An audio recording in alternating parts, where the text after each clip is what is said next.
So, like, if we know that the plates and dishes in Be My Guest are alive, does that mean, like, the bowl he's slurping out of and her fork and spoon and all those are also alive? Because, awkward now, but when they turn back to humans, who is that weirder for? Like, do you need therapy after that?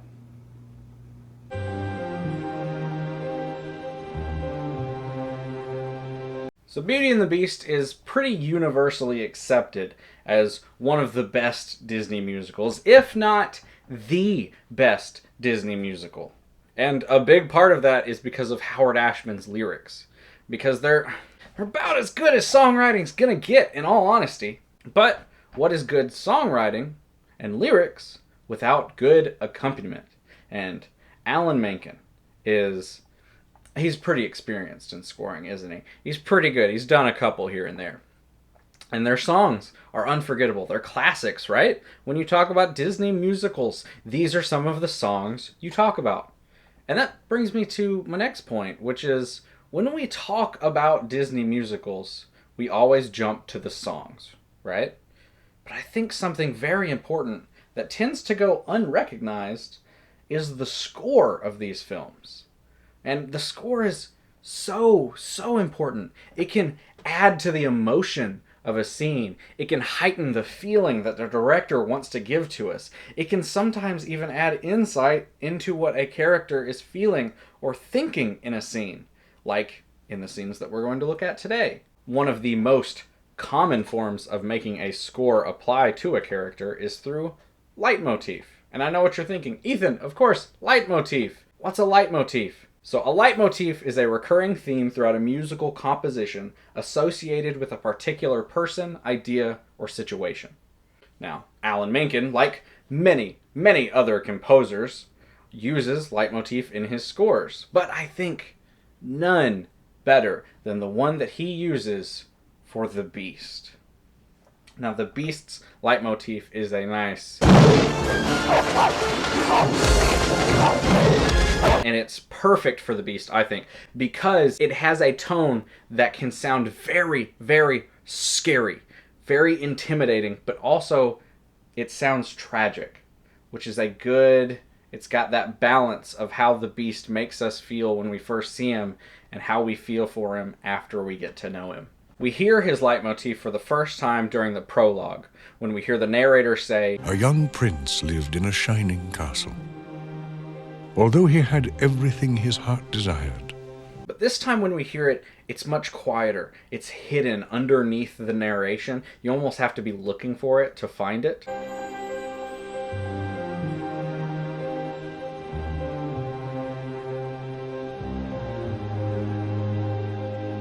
As fans of this film, we know that the Beast isn't a beast because of the way he looks. He's a beast because of the way he acts. So this represents that he doesn't look like a beast right now, but he still is one underneath.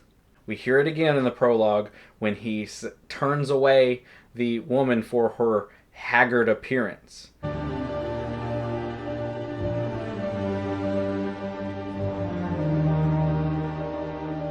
Now this time it's a bit louder, it's more noticeable because he's showing that nature, that beastly nature that is ultimately his downfall. We hear his theme for a third and final time in the prologue, right at the end, when it changes from the stained glass to the actual animation. He lived there.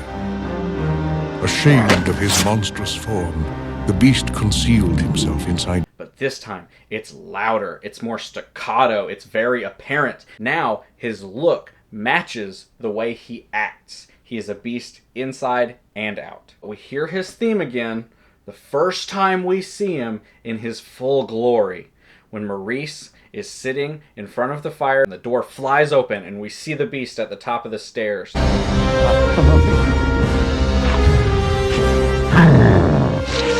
It's very sharp. It's almost like a horror theme because it's emphasizing how scary he is, how intimidating his look is. We hear it again after this when Belle goes to the dungeon to get her dad out. And we hear his theme when he says, "You would take his place?" You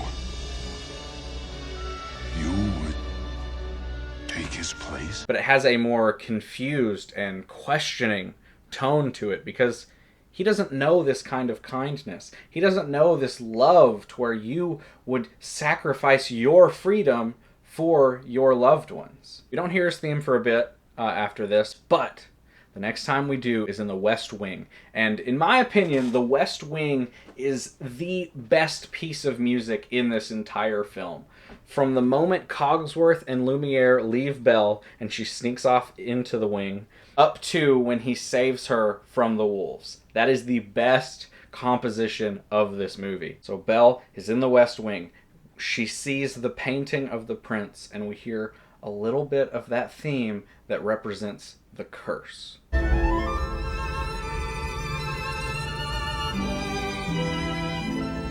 And then she looks at the rose, and we hear what we always hear when we see the rose, which is a little bit of that Beauty and the Beast theme.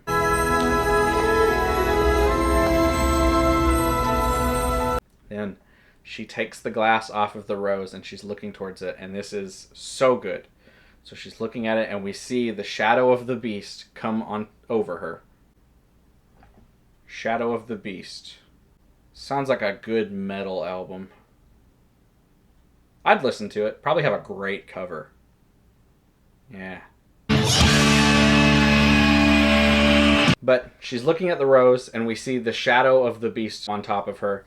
And then, this is so nice. It matches him perfectly right in this moment. It turns to the beast, and we see this very shocked look on his face, and the music represents that with one sharp, abrupt note.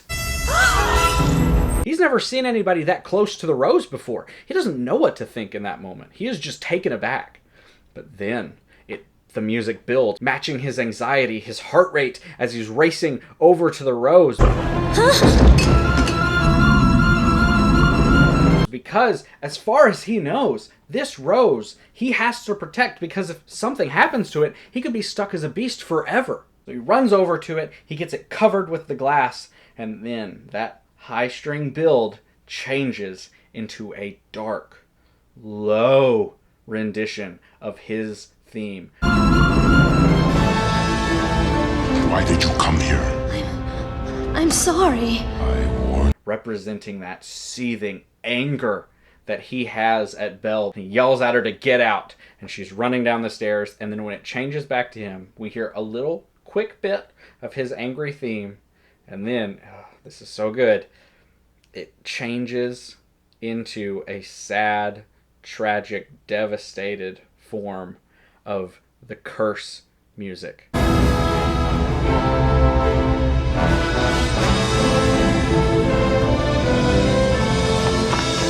So I'm editing, and I meant to say Beauty and the Beast theme. I said curse theme, and I'm cursing myself. It's a version of the Beauty and the Beast theme, not the curse. Because he's reminded that he, as well as everyone else in the castle, are the way that they are because he can't control his emotions. Next, we hear it when he goes after Belle and he's fighting off the wolves for her. It's high-pitched, it's almost anxiety-inducing to represent the high stakes of this scene. I mean, he's fighting off a whole pack of wolves, and they're biting at him, they're scratching him, he's bleeding, he's in danger. He doesn't really, he could die from this. He almost does.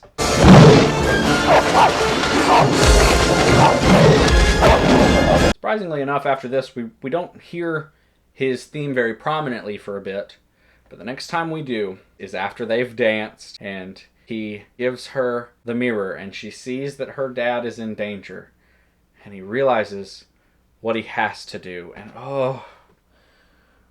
this is so... This is gut-wrenching is what this scene is. Yeah. Okay, so he looks at the flower. He knows what he has to do. He looks up, and we hear this heroic, triumphant form of his theme. show that he's changed inside. He's become the person he needed to become. But then it changes into a sad, almost empathetic, tragic version of that theme. Then you must go to him. What did you say? I release you. To show that by letting Belle go, by doing the right thing, he's letting go of the only chance he had at becoming human again. Oh, God. He just tries to be human again. And he wants the love of his wife. And then he has to let her go to do the right thing. He has to stay a beast. It's good.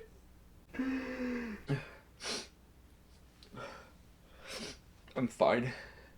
The next time we hear his theme is when Gaston walks into the room and finds him there. And this is actually a really nice moment. I audibly reacted when I figured out what was happening here. So Gaston walks in and we hear a very inquisitive form of Gaston's theme.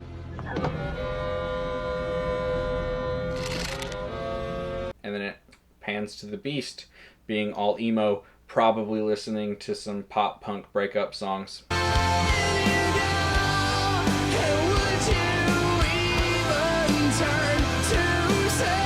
And we hear a very sad, tragic version of his theme. Very just defeated.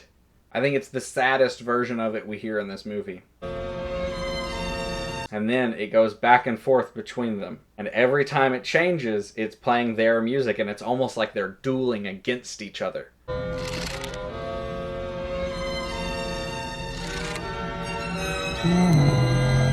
So Gaston hits Beast with the arrow. They fall out the window, and they're sitting there on the ledge.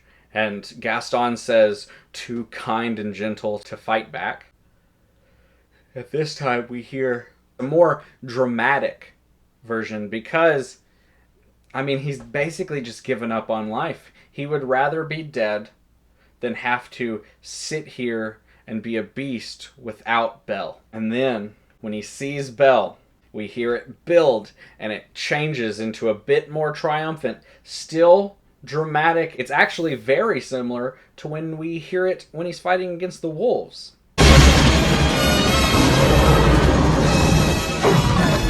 And this is actually really nice.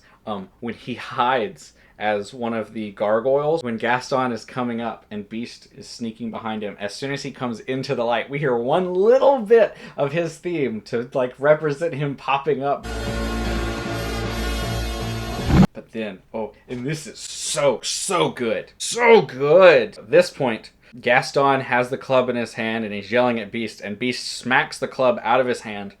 And then we hear Beast's theme building high-pitched very quickly, one after another, to represent what he's about to do. Let me go! And then it changes into a curse theme.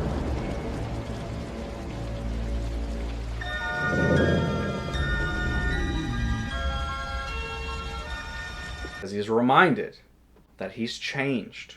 He's not the same Beast he was. He's above this. And that's what makes him put Gaston down. And then he hears Belle, so he climbs up to see her.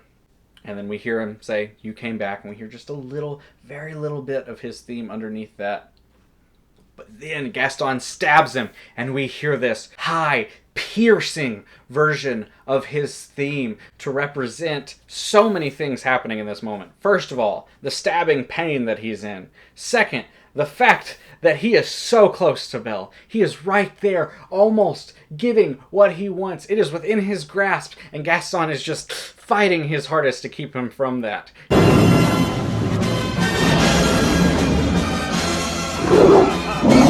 And then Belle grabs him and saves him. But still, Gaston got him. Kill shot.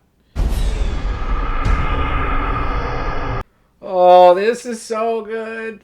Oh, he's sitting there dying in Belle's arms, and he says, At least I got to see you one last time. "Oh God!" And then we hear this. Oh, it's depressing.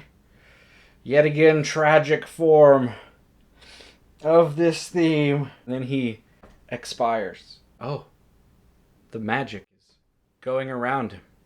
He's being lifted up. He's changing. And he's changed into a human. We see him. He turns around and he's no Prince Naveen. We'll say that. But then we hear his theme for the last time. When he says, "Belle, it's me." We hear his theme underneath that. But it is that same heroic, triumphant theme that we heard when he made the right decision to let Belle leave. Belle, it's To show, to show that now he not only is a hero on the inside, but he matches on the outside. Just like at the beginning, when the Beast theme was hidden underneath the narration, and then we heard it more prominent when he turned into an actual beast. We heard that heroic theme underneath him looking like a beast, but doing the right thing. Now we hear it very prominent when he is a prince on the inside and the outside. Oh, Alan Menken. This score is so good. So this started as me doing an analysis of just Disney princess movie scores. And then it changed into just an analysis of the Beauty and the Beast score because it was so good. And then that changed into an analysis of literally just one piece of music from this movie. Oh my gosh. I've watched this movie, I think 5 times in the past 2 weeks. I don't actually like this movie. This is my mom's favorite princess movie. And I've never really been a fan of it. It's not my favorite. But analyzing this score has given me a new appreciation for this movie. It is so well thought out. It represents not only the characters well, there's a lot of leitmotifs, a lot of little things in this score to represent characters, but also it adds to the emotion. It reflects what's happening in the movie so well. I hope that amazes you as much as it does me. How much work Alan Menken put into the character of the Beast's leitmotif. How well it reflects what's happening in this movie. Oh, it's so nice. Just goes to show that you can't take a score for granted. Sometimes it could be the best part of a movie. Hey, thanks for watching. This is actually my first film score video, so I hope you enjoyed it. I know I did. I will definitely be doing more in the future.